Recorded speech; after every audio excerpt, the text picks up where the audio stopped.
Hi, I'm Mike Kulig. Welcome to the Savvy Homebuyer, the show that brings the builder to you. Today we're in Fayette County in the inner Bluegrass area where we're going to meet with Greg Martelli of Fox Hill Construction. He's going to tell us a little bit about the company as well as tour a couple of his homes. Let's go meet up with him now. Joining me now from Fox Hill Construction is Greg Martelli. Greg, welcome to the show. Thank you. Glad to have you here today. Good to be here today myself. Now, what types of projects is Fox Hill Construction working on? Historically, we've done high-end residential construction. Okay. We do new homes, principally masonry. Right. We do a lot of high-end restoration work, restoration, which is historic restoration. We've won several national and state awards for that, and we do renovations as well, high-end residential restorations. So anything from a full custom home to a renovation? That's correct. Okay. Now we are at one of your custom homes right now. What are we going to find on the exterior of this home? Well, this was a unique project. This is the second project we've done for these clients. Okay. It was highly collaborative. The homeowner had expressed an interest for building something that was in the context of this area. We're down in the Hunt Club, actually. Okay. And he wanted something that was appropriate down here. We started out with another design and endeavored to pursue that for about 45 days. Came to a cul-de-sac, decided to turn around and build something that was more appropriate, being close to Boonesboro, which would be a cabin. So there's actually a promontory out here where I would venture to say that Daniel Boone had a pretty good view of Boone Creek down below. Right. Okay. So I know you've actually used a lot of recycled products on this home. What are we going to find as we walk through this home and on the exterior as well? Well, we had the distinct privilege of being close to Boone Creek. In and around the Kentucky River and some of the ancillary creeks, there's a particular type of limestone called dolomite limestone, which was available to us. So we quarried the stone, which was an endeavor, and then fashioned the stone, made the foundation of the house, the fireplaces, and all the pavers as well. This stone in particular is a superior stone to what is typically the indigenous Kentucky blue-gray limestone. It's called Kentucky River marble. Okay. Greg, the first thing I noticed walking into the interior of this home is that front door, and I know that you actually do a lot of that millwork yourself. We have a custom woodworking shop, and what was particularly challenging about this project was the client was insistent on building something that was within the context of this Hunt Club area that had a historical bent to it. And we had the opportunity to avail ourselves to some of his warehouses and some old cabins. At the point that was brought to the equation, I became very excited about the opportunities to work with all the wood. We actually prepared a cut list. These were heavy timbers that we made the logs out of, and all the framing for the house, as well as all the finishes, i.e. cabinets and floors and roof. And we prepared a cut list, had the heavy timber sawn up, and comprised a cut list for the entire house, which we were able to use throughout the entire construction process. The only purchased wood materials in the house are the windows, which are high quality Colby and Colby, and the cedar shakes, which came from Western Canada. Other than that, every product was garnished from the warehouses and the cabins. So we made virtually everything you see here. Okay, great. And getting into this space here, the family room, again, you got that stone there, and I know that these cabinets here were actually manufactured from some old wood that they had in the previous home. That's correct. They were actually pallets. This is the third time that cypress was used. It was used in a distillery for whiskey. So there's quite a history to those cabinets, I would say. But every one of the details were discussed with the client, including the fact that they're pegged together and not nailed or screwed. So every little detail in this process was discussed. The clients would participate in the process. The height of the baseboard was discussed, the shapes of the molding, et cetera, et cetera. Okay, great. Now moving through this house, we have a dining room on the other side here and kitchen. What are we going to find in that space? Well, we have, the house has the good fortune of having 3 masonry fireplaces.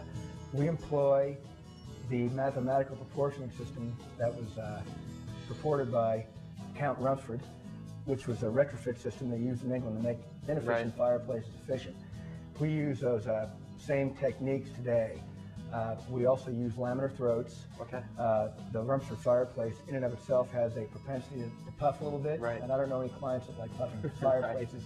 So I've taken the design and modified it a little bit, and we use a laminar throat, which enhances draft and minimizes that opportunity for it to puff. But they work really well. They generate heat, They're really handsome fireplaces. Okay, great. And getting into that kitchen, you have that great brick oven there. What do we have in that space? Well, we had the client came to my house. He was mostly interested in these window seats that we have here, which were a nice introduction because we're able to bring light in from the outside. Right. The cabin only had a few windows, and when he came to the house, he saw a brick pizza oven that I built, and decided that he needed one as well. We made some improvements for mine. This one has a electric rotisserie, which works very well. Mine doesn't. So, and they do from time to time have catered events here, so it's served them extremely well. You can grill in it. You get the great flavor of wood smoked meats and fishes. They fish right down here in Boone Creek for trout all the time, so they do a lot of smoked trout in that oven. Right, and again, you have the great cabinets in there and granite and commercial grade appliances, which I'm sure is all stuff that they came to you and asked for, and you were able to provide that for them. Right, and in spite of the fact that this looks like a cabin, it doesn't look like a cabin. We've got central heating and air, and certainly the finest modern appliances and finest modern amenities. Right. And that presents unique challenges in the construction of these cabins as well. All these materials have different modulus of elasticity, and they all move at differentials. And what you have to plan on during the construction is incorporating design techniques that allow all these materials to move without compromising the structure or integrity of the structure.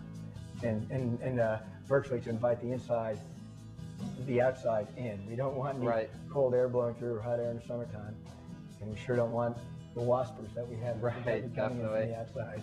Now, Greg, let's talk a bit about the process of when someone builds with Fox Hill Construction. You mentioned that brick oven over there. That's something that they saw at your home. Are they typically bringing things to you that they want in the home, or do you walk them through a home? They're bringing an agenda. I call it a wish list. There's a wish list and a want list, and then there's a necessity list. And what we try to do is prioritize those various lists. The necessity list is something that we've got to address, and certainly come up with satisfactory answers. Then what we try to do is, depending on the budget, we try to incorporate as many elements of the wish list into it as possible.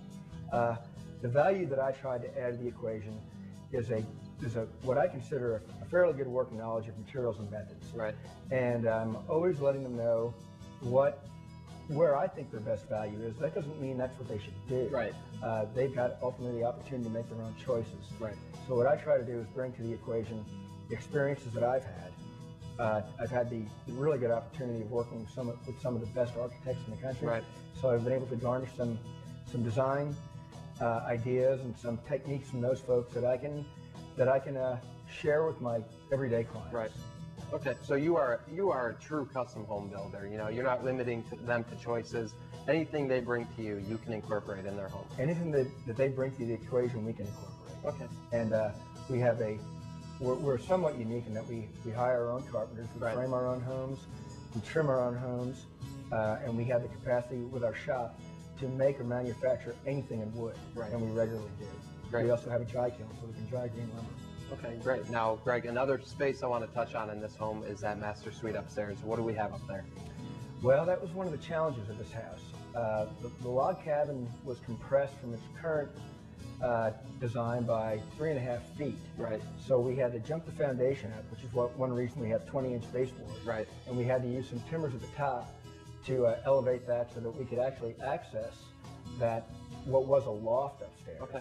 So now we have a really nice wood-burning fireplace up there, and a bathroom with a laundry in it that compares with anywhere in the country, I would say, but on a smaller scale.